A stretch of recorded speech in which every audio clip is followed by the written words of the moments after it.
Hello everyone. As you might have noticed, I've taken a break for a while because summer came and there was a rather big heat wave, and honestly I was suffering a lot. If you suffer from low blood pressure, you understand what I mean. And so I decided to take a break from uploading videos.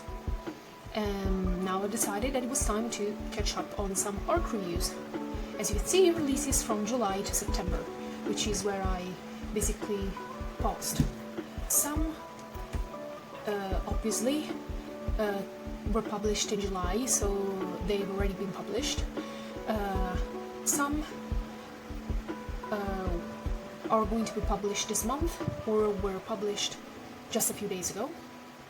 And then there are one or two that will come out in September. And so I thought to make just one video where I give you my thoughts about these books.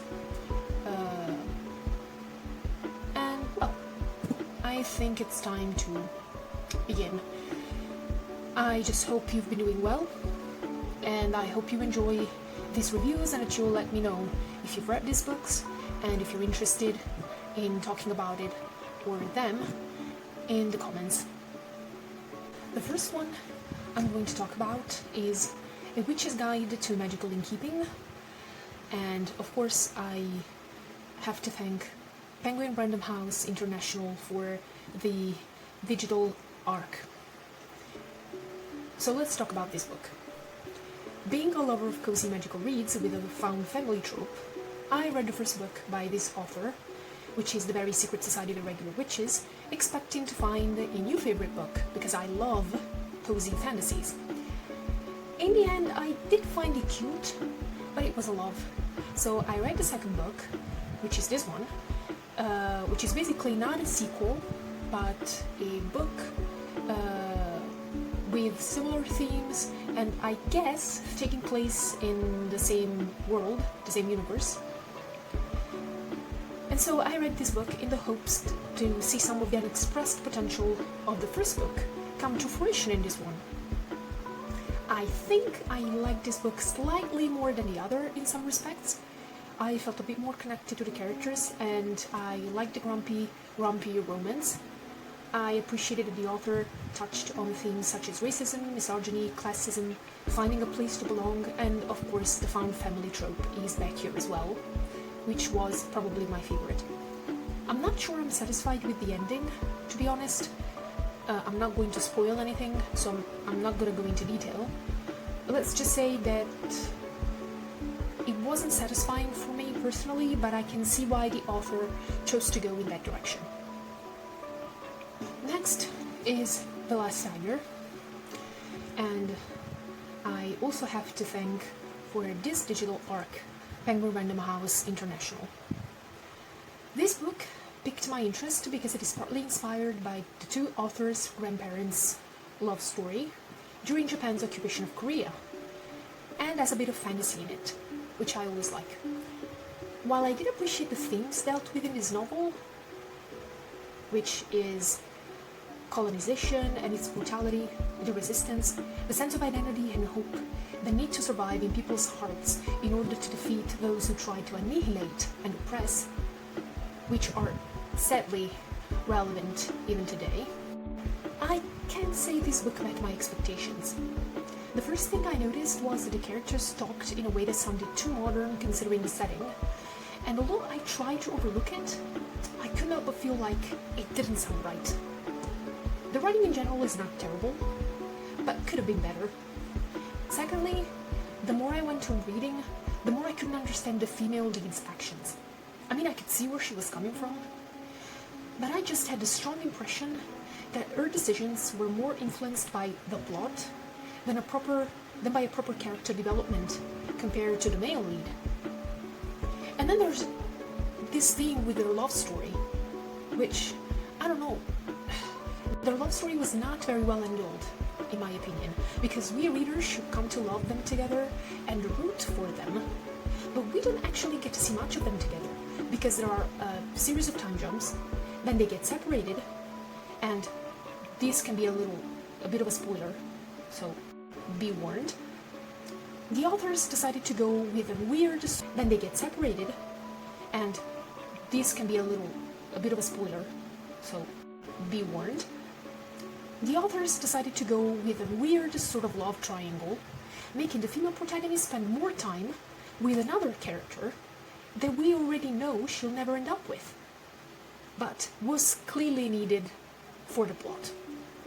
Unfortunately, the more I read, the more I lost interest. I did not DNF this book only because it was an arc. The potential was there, and again, I liked the grandparents' story and the message behind it all, but the execution didn't work for me, sadly. This is not quite dead yet, and this I also received by Penguin Random House International, so I have to thank them for the free book. This year, I've decided to go back to reading more thriller and mystery books, and went for this novel because the premise sounded full of potential, and also because I've heard so much about this author and wanted to find out whether I would like her work too, or not. I think this was a nice thriller mystery, maybe nothing mind-blowing, but it managed to keep me interested, something that every book of the genre should be able to do. The fact that the protagonist has a ticking time bomb in her brain adds this urgency to both the characters and the readers that keeps the rhythm high and the reading experience compelling enough. I just wish I had liked Lead more, because she's one of those characters that, in my opinion, needs more time to be better developed and known to the reader to be fully appreciated. This Race Against Time was a chance for the author to touch themes about life, what it means to be alive versus to actually feel alive, procrastinating, thinking we have all the time in the world versus living like every day could be the last. If you're looking for an entertaining thriller mystery to read this summer, this book might be for you. Those were the books that came out in July. Now we're going to talk about the books that came out in August, or that are going to come out in the course of this month. So let's start with the Build a Boyfriend project, and I have to thank HarperCollins International and Avon for the chance to read this digital arc. So, fake dating is one of the tropes I like most, even if it usually starts in an unrealistic, convoluted way. And this book had fake dating with queer characters, so I just had to read it. In the end, this novel ended up being a bit of an unusual reading experience for me. The things I liked the most about this book were Peter, who's just a lovely sweetie of a character, although painfully awkward. He's a late bloomer who's not very good at socializing and dating, and honestly, I could see a lot of myself in him. The other thing I liked was the third act breakup. Yes, you heard right. I actually enjoyed it. I usually don't, because it often feels unnecessary, and then the reconciliation is rushed, but in this instance, it was sorely needed. Because the truth is, Eli, the protagonist, was not an easy character to like, and not because he was bad, per se. He was actually nice overall, but because he needed to face his fears and just grow up. I understood his feeling of being stuck and wanting more from life, but also being afraid of taking risks. Trust me, I really felt it in my bones. But the way that affected his relationship with Peter was not okay. So I genuinely enjoyed how the author let Eli face the consequences of his own actions, let the other characters tell him to his face that his behavior was wrong and that he needed to take responsibility for his actions. And I especially enjoyed seeing Eli admit it all and actually learning his lesson. I think the author did a nice job with reconnecting the two leads. I think it was overall realistic. I just wish we had a chance to see them in the time between the reconciliation and the epilogue. I think it would have been interesting to read how they made it work. And of course I appreciated the themes dealt with in the story, such as racism, transphobia, homophobia, being a late bloomer, being afraid of taking risks, and at the same time feeling like you're not doing what you actually want to do with your life. Overall, it was a nice read, Not a new favorite, unfortunately, but still enjoyable. And now let's talk about Katabasis by R.F. Kuang. This was one of my most anticipated reads of this year. First of all, I have to thank HarperCollins International for the chance to read this digital arc. So, where to begin? Katabasis for me has been an experience similar to reading Babel. The beginning was interesting and full of potential, the ending was engaging, but the whole middle part did not always work for me. All the academic stuff in both books did actually interest me, but in this novel, more than in Babel, it was not always included organically into the story. Personally, sometimes I felt thrown out of the events by the amount of information thrown my way, despite being interesting and challenging in its own way. The way Kuang created hell made it intricate, vivid and compelling in some instances, but dull in others. I felt a similar way towards the characters. Alice and Peter and their relationship either captured me or felt like behind a wall, and I as a reader couldn't really accompany them in their journey, but only look from a distance. The themes are definitely there. Sexism in academic spaces, the meaning of life, what it means to be alive versus just surviving, being affected by a chronic illness that affects every aspect of your life, and probably some of the author's experience in her academic journey. So, in conclusion, the book has some very interesting aspects, and the project was surely ambitious, but the way it's all put together ended up in a reading experience full of ups and downs for me. So, in all honesty, I can't say met my expectations.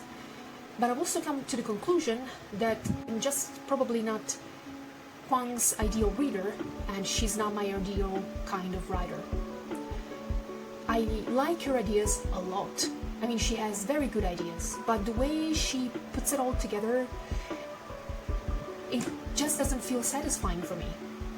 And now let's talk about To Clutch a Razor by Veronica Roth, which is a sequel to When Among Crows. So, let's talk about this book, alright? First of all, I have to thank Macmillan for the chance to read this arc. When I read the first volume, as I was saying, when I read When Among Crows, I was pleasantly surprised by Roth's ability to write such a vivid, intense story in so few pages. I just was not sure I would love a sequel. After reading this second book, I think I can safely say I would gladly read a whole series dedicated to this trio of characters, maybe with a little less angst and suffering going forward. Just give Demeter a break, I beg you, Roth. In this second volume, the author keeps blurring the lines between good and evil, and so those who are commonly considered monsters prove themselves more human than those who are usually considered human, but actually feel more like monsters. And in the middle, there's a whole lot of grey, a lot of conflicting emotions, a lot of angst and suffering, dread and hope, hate and love. I have got myself fairly attached to Alla, Nico and Demeter, these weird found family who love each other in their own complicated way. I also love the chemistry between Demeter and Nico, whose romance is present, but never too intrusive. I hope there's going to be at least one more book, but as I said, I think I would be happy if it went on a little longer. So we are at the end of catching up on arc reviews. Let me know if you like this format, or if you would like for me to upload a separate video for each book that I read, or if you would like them to be put together in one video, like this one. And so, next time I think I will upload 2 reviews coming out, one in September and one in October. They're both fantasies, both with lady knights, which are one of my favorite things. I don't know why, don't ask me. And well, I guess I'll see you next time.